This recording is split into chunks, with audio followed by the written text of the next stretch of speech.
Hello friends, स्वागत है दिवा स्टडी 2.0 में। साथियों, हम आज इस वीडियो में भारतीय मुद्रा से संबंधित टॉप 20 क्वेश्चनों की चर्चा करेंगे। हाल ही में आरबीआई ने 2000 के नोट को चलन से बाहर करने की घोषणा की है। इससे संबंधित भी जो भी महत्वपूर्ण क्वेश्चन बन रहे हैं उस सारे क्वेश्चनों की चर्चा करेंगे और इसके बाद में जो भारतीय मुद्रा से संबंधित जो भी महत्वपूर्ण क्वेश्चन है उन सभी क्वेश्चनों की चर्चा करेंगे। तो वीडियो आपके लिए बहुत ही इंपॉर्टेंट रहने वाला है, तो एंड तक देखते रहना है और लाइक कर देना और चैनल को सब्सक्राइब भी कर देना है। ठीक है, तो पहला क्वेश्चन आपका है, आरबीआई ने किस रुपए के नोट को सितंबर 2023 के बाद चलन से बाहर करने की घोषणा की है? सितंबर 2023 के बाद चलन से बाहर करने की घोषणा की है, तो वो नोट है 2000 का नोट। ठीक है, 2000 के नोट को आरबीआई ने 30 सितंबर 2023 के बाद चलन से बाहर करने की घोषणा की। 30 सितंबर के बाद में ये नोट नहीं चलेगा जब तक ये नोट चलेगा। ठीक है, तो ये आपको ध्यान रखना है। इसके बारे में यहाँ पर आप डिटेल में जान पाओगे। Reserve bank of India RBI ने आज यानी 19 मई साल 2023 को एक सर्कुलर जारी किया है जिसमें उन्होंने 2000 रुपये के नोट को बंद करने जा रही है। नवंबर 2016 में 2000 रुपये के नोट की शुरुआत की गई थी। 8 नवंबर 2016 को 2000 रुपये के नोट की शुरुआत की गई थी। इसका मकसद था कि 500 और 1000 रुपये के नोटों को वापस लेने के बाद अर्थव्यवस्था में करेंसी की जरूरत को तेजी से पूरा किया जा सके। ठीक है, तो 8 नवंबर 2016 को ये 2000 का नोट की शुरुआत हुई थी और यहाँ पर आप देख सकते हैं 30 सितंबर 2023 तक ये चलन रहेगा, बाद में ये बंद हो जाएगा। ठीक है, यहाँ पर आप और देख सकते हैं 30 सितंबर तक जमा या बदले जा सकेंगे। 30 सितंबर तक आप 2000 के नोट को जमा करा सकते हैं या बदला जा सकता है। आरबीआई ने जारी एक बयान में कहा कि अभी चलन में मौजूदा 2000 रुपये का नोट 30 सितंबर तक वैध मुद्रा बने रहेंगे। जनता एक समय में 20,000 रुपये की सीमा तक 2000 रुपये के नोटों को एक्सचेंज कर सकती है। तो एक साथ आप 20,000 रुपये जमा करा सकते हैं, इससे ज़्यादा नहीं करा सकते। तो ये भी साथ में आपको ध्यान रखना है। ठीक है, अब बात करते हैं अगले क्वेश्चन की।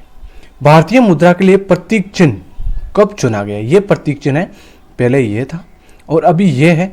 तो ये कब चुना गया था? तो ये ध्यान रखना साथियों, ये प्रतीक चिन्ह है, ये 2010 में चुना गया था। कब चुना गया था? 2010 में चुना गया था। ठीक है, अब बात अगला क्वेश्चन है, निम्नलिखित में से कौन सा बैंक भारत का केंद्रीय बैंक है? भारत का केंद्रीय बैंक कौन सा है? तो आपको ध्यान रखना है साथियों, reserve bank of India RBI है, ये भारत का केंद्रीय बैंक है। तो यहाँ पर आपका डी ऑप्शन राइट हो जाएगा। ठीक है, अगला क्वेश्चन आपका हो जाएगा, 1 रुपये के नोट पर किसके हस्ताक्षर होते हैं? 1 रुपये के नोट पर किसके हस्ताक्षर होते हैं? तो भारत के वित्त सचिव के हस्ताक्षर होते हैं 1 रुपये के नोट पर। तो यहाँ पर आपका बी ऑप्शन राइट हो जाएगा। अगला क्वेश्चन है, भारत में नेशनल स्टॉक एक्सचेंज का मुख्यालय कहाँ स्थित है? भारत में नेशनल स्टॉक एक्सचेंज का मुख्यालय है वो मुंबई में है। तो यहाँ पर आपका डी ऑप्शन राइट हो जाएगा। अगला है, अंतर्राष्ट्रीय मुद्रा कोष की स्थापना कब हुई थी?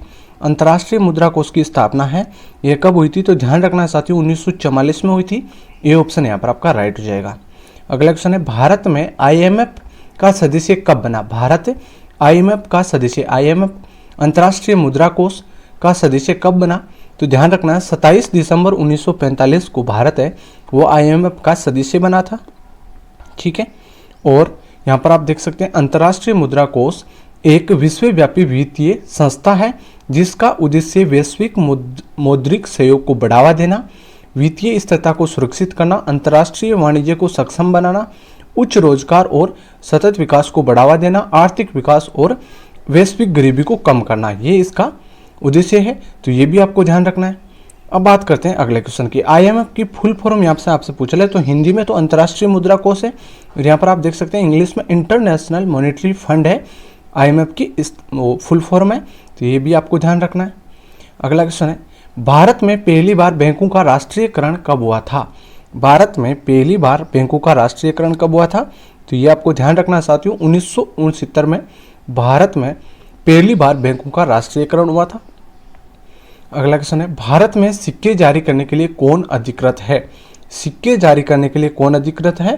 तो ये आपको ध्यान रखना है साथियों, वित्त मंत्रालय है ये सिक्के जारी करने के लिए अधिकृत है। तो ये आपको ध्यान रखना है। अगला है, भारत में कागजी नोट मुद्रा जारी करने का पूर्ण अधिकार किसके पास है? कागजी नोट है ये कागजी नोट मुद्रा जारी करने का अधिकार तो है आरबीआई के पास, रिजर्व बैंक ऑफ इंडिया के पास, और सिक्के जारी करने का अधिकार है वित्त आयोग के पास। तो ये आपको दोनों क्वेश्चन ध्यान रखना है, वित्त मंत्रालय के पास और कागजी नोट की मुद्रा जारी करने के लिए रिजर्व बैंक ऑफ इंडिया के पास अधिकार है। ठीक है, तो अगला क्वेश्चन है भारतीय मुद्रा इंडियन करेंसी के लिए प्रतीक चिन्ह, ये प्रतीक चिन्ह है, प्रतीक चिन्ह का डिजाइन किसने तैयार किया था? प्रतीक चिन्ह का डिजाइन है ये किसने तैयार किया था? तो आपको ध्यान रखना है डॉक्टर उदय कुमार ने प्रतीक चिन्ह ये है इसका डिजाइन तैयार किया था। तो ये क्वेश्चन आपके लिए इंपॉर्टेंट है, तो ये आपको याद कर लेना है। अगला क्वेश्चन है नए 10 रुपए के नोट पर किसका चित्र अंकित है? नए 10 रुपए के नोट पर एक तरफ गांधी जी का चित्र है और एक तरफ किसका चित्र अंकित है? तो ये ध्यान रखना आपके लिए इंपॉर्टेंट है क्वेश्चन। कोणार्क का सूर्य मंदिर है उसका चित्र अंकित है नए 10 रुपए के नोट पर। ठीक है, अगला क्वेश्चन आपका हो जाएगा नए 20 रुपए के नोट पर किसका चित्र अंकित है? नए 20 रुपए के नोट पर किसका चित्र अंकित है? तो ये ध्यान रखना है साथियों, 20 रुपए के नोट पर है वो चित्र है आपका एलोरा की गुफाओं का चित्र। यहाँ पर आप देख सकते हैं नए 20 रुपए के नोट पर किसका चित्र अंकित है? एलोरा की गुफाओं का। अगला क्वेश्चन है नए 50 रुपए के नोट पर किसका चित्र अंकित है? नए 50 रुपए के नोट पर किसका चित्र अंकित है? तो आपको ध्यान रखना है साथियों, हम्पी के पत्थर से बना रथ है उसका चित्र अंकित है नए 50 रुपए के नोट पर। अगला क्वेश्चन है नए 100 रुपए के नोट पर किसका चित्र अंकित है? तो नए 100 रुपए के नोट पर चित्र अंकित है रानी का वाव का चित्र अंकित है। और अगला क्वेश्चन आपका नए 200 रुपए के नोट पर किसका चित्र अंकित है? तो आपको ध्यान रखना है साथियों, इसमें आपका हो जाएगा सांची का स्तूप है इसका चित्र अंकित है नए 200 के नोट पर। अगला है नए 500 रुपए के नोट पर किसका चित्र अंकित है? तो नए 500 रुपए के नोट पर चित्र अंकित है वो है आपका लाल किला का। ठीक है, यहाँ पर आप देख सकते हैं लाल किले का चित्र अंकित है। नए 2000 रुपए के नोट पर किसका चित्र अंकित है? जो 30 सितंबर तक चलन में रहेगा, 30 सितंबर 2023 तक। तो ये आपको ध्यान रखना है, इस पर आपका हो जाएगा मंगलयान का चित्र अंकित है। और अगला क्वेश्चन है भारतीय नोट में कितनी भाषाओं का इस्तेमाल होता है? भारतीय नोट में 17 भाषाओं का इस्तेमाल होता है।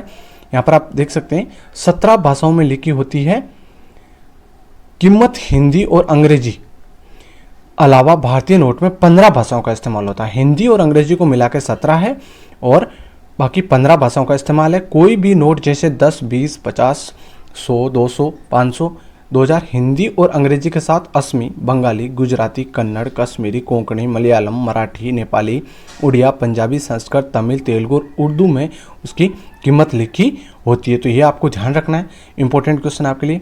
भारतीय नोट में कितनी भाषाओं का इस्तेमाल होता है? 17 भाषाओं का इस्तेमाल होता है, ये ध्यान रखना। और हिंदी इंग्लिश को छोड़कर 15 भाषाओं का इस्तेमाल होता है, तो दोनों आपको ध्यान रखना है। तो साथियों वीडियो कैसा लगा लाइक शेयर सब्सक्राइब करें। धन्यवाद, जय हिंद।